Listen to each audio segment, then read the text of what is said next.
आप अगर हर महीने 5,000 10,000 की रेगुलर एसआईपी कर रहे हो डिसिप्लिन वे में, तो कॉन्ग्रेचुलेशंस, आप लॉन्ग टर्म में एक वेल्थ क्रिएट कर रहे हो।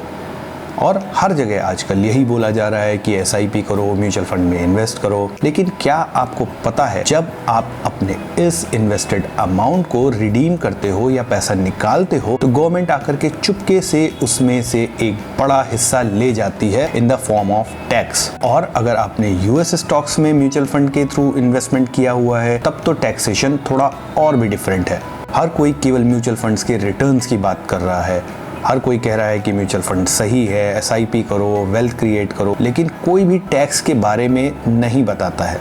तो चलिए आज की वीडियो में हम डाइसेक्ट करते हैं म्यूचुअल फंड से रिलेटेड टैक्सेशन को बिल्कुल आसान लैंग्वेज में। सबसे पहले बात करते हैं उन म्यूचुअल फंड्स की जो 65% या उससे ज़्यादा पैसा आपका इंडियन स्टॉक मार्केट में इन्वेस्ट करते हैं, जैसे आपके flexi cap fund, mid cap funds, small cap fund या एग्रेसिव हाइब्रिड फंड्स। यहाँ सारा खेल इस बात का है कि आपने अपना इन्वेस्टमेंट कितने टाइम तक के लिए होल्ड किया है। इसमें दो टर्म्स कॉमनली यूज होते हैं, एसटीसीजी और एलटीसीजी। एसटीसीजी यानी कि short term capital gain tax उस समय लगता है जब किसी स्टॉक में म्यूचुअल फंड के थ्रू इन्वेस्टमेंट किया है और आप विद इन 1 ईयर उस स्टॉक को रिडीम करते हो, उससे कुछ प्रॉफिट बुक करते हो।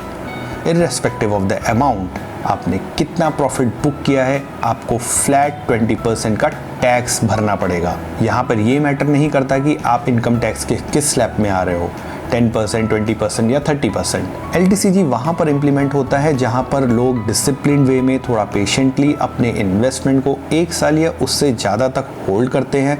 उसके बाद अगर आपने उसमें प्रॉफिट बुक किया तो आपको देना पड़ेगा सिर्फ 12.5% का tax on the profit you have earn through mutual fund. यहाँ पे आपके इनकम टैक्स स्लैब से कोई लिंक नहीं है, आपको सिर्फ 12.5% का टैक्स देना है, भले ही आप 30% इनकम टैक्स ब्रैकेट में आते हो। यहाँ पर एक अच्छी फैसिलिटी ये भी गवर्नमेंट देती है, अगर पूरे साल में आपका म्यूचुअल फंड से हुआ प्रॉफिट 1,25,000 या उससे कम है तो आपको देना पड़ेगा 0 टैक्स। यानी कि अगर आपका प्रॉफिट 1,25,000 तक का है तो उस पर आपको कोई भी टैक्स नहीं देना और उसके ऊपर वाली इनकम पे आपको टैक्स देना पड़ेगा। अब आते हैं डेट फंड्स पे, जैसे लिक्विड फंड्स, कॉर्पोरेट बॉन्ड्स। अगर इन फंड्स में आपने 1 अप्रैल 2023 के बाद में इन्वेस्टमेंट किया है तो रूल्स काफ़ी बदल चुके हैं। डेट फंड्स में अब लॉन्ग टर्म या शॉर्ट टर्म जैसा कॉन्सेप्ट नहीं रह गया है। भले ही आप इसको 6 महीने होल्ड करो या 6 साल होल्ड करो, उससे हुए प्रॉफिट पर आपको अपनी इनकम टैक्स स्लैब रेट के हिसाब से टैक्स देना पड़ेगा।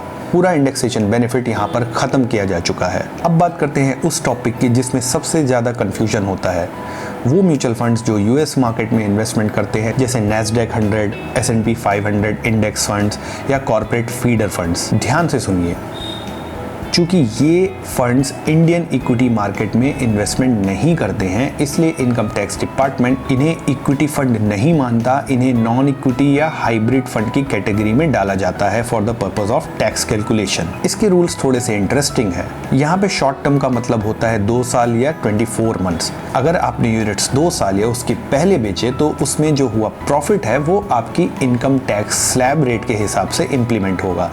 लेकिन अगर आप इस फंड को होल्ड करते हो फॉर मोर देन 24 मंथ्स या 2 साल तो आपको टैक्स देना पड़ेगा सिर्फ 12.5% के हिसाब से। इसका मतलब है कि अगर आपको ग्लोबल डाइवर्सिफिकेशन से फ़ायदा उठाना है तो long term investing is the best option. और भी यूएस स्टॉक इन्वेस्टमेंट के क्या फ़ायदे हैं हमने इस वीडियो में यहाँ पर डिस्कस किया हुआ है इन डिटेल। वीडियो को ख़त्म करने से पहले एक प्रो टिप आपको देता हूँ, क्योंकि जब आप एसआईपी करते हो तो हर इंस्टॉलमेंट आपकी एक नया इन्वेस्टमेंट माना जाता है। इसे कहते हैं फीफो, यानी कि फर्स्ट इन फर्स्ट आउट।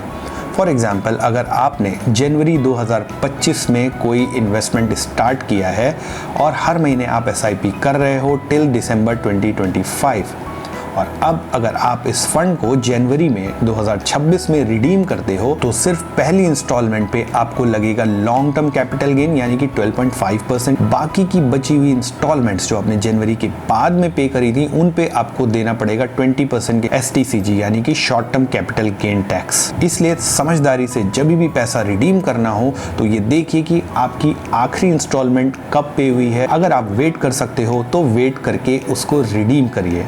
तो दोस्तों, टैक्स से डरना नहीं है, इसको प्लान करना है। स्मार्ट इन्वेस्टर वही है जो प्रॉपरली टैक्स प्लानिंग करे और सिर्फ रिटर्न्स को नहीं देखे बल्कि पोस्ट टैक्स रिटर्न्स को भी अपने ध्यान में रखे व्हाइल डूइंग द इन्वेस्टमेंट। तो आप भी अपने पोर्टफोलियो का एनालिसिस कीजिए, स्पेशली जब आप रिडेम्पशन करने जा रहे हों तो अपने टैक्स की कैलकुलेशन को भी ज़रूर करिए। उम्मीद करता हूं कि वीडियो थोड़ा सा इन्फॉर्मेटिव लगा होगा। अगर पसंद आया है तो चैनल को सब्सक्राइब कीजिए, वीडियो को लाइक और शेयर कीजिए।